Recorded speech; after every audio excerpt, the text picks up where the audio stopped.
Did you know that many self-made millionaires actually found success without their original ideas? In fact, studies have shown that our chances of becoming a wealthy entrepreneur are actually a lot higher by simply imitating and executing on ordinary ideas, instead of trying to come up with $1 million ideas ourselves. What's good, everybody? This is CP, and I'm just gonna cut to the chase today and quickly tell you why imitating instead of innovating has worked out for a large majority of successful entrepreneurs, founders, and creators. So let's not waste any more time and 走起吧!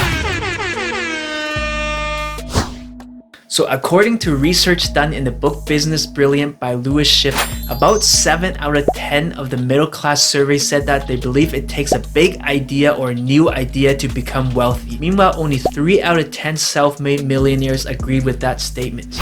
Moving on, a few real-life examples they highlighted in the book included Thomas Edison, who actually did not invent the light bulb. In fact, a man by the name of Joseph Swan actually held the British patent for 18 years. Yes, 18 years before Edison introduced his improved version of the electric lamp in 1878. Meanwhile, some of you may be really surprised to find out, but Henry Ford did not actually invent the automobile.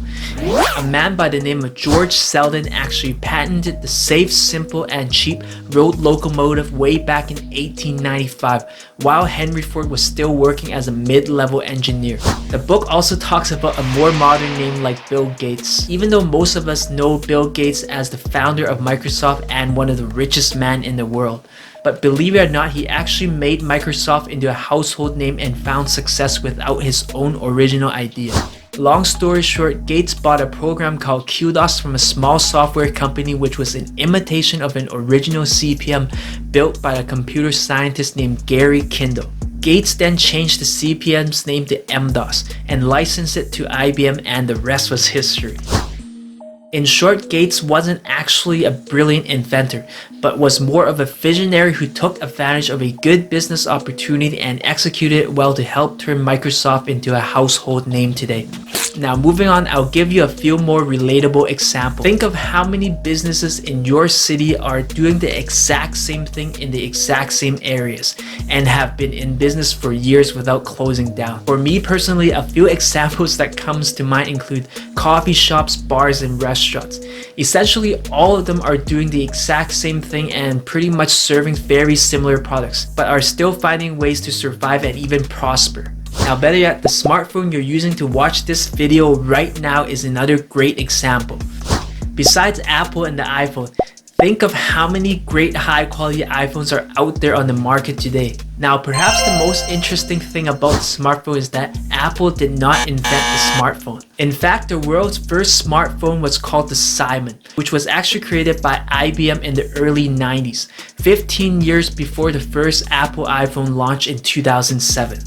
From all this, I hope you can see that many successful entrepreneurs, creators, and founders have actually built their businesses around original ideas and did not have to reinvent the wheel. Hopefully this video gives you a different perspective on things and help you realize that you can achieve a fast fortune by seizing concrete opportunities within proven ideas. And a lot of time you just have to imitate, replicate, or modify ideas and execute them better than your competitors. Now, if you have any amazing stories or ideas to share, make sure you message me or comment in the section below. I really like making these type of videos because selfishly, I want to help myself and my viewers learn something new to help improve their life. So I hope everybody goes out there and kills it today. So let's not waste any more time and 走起吧!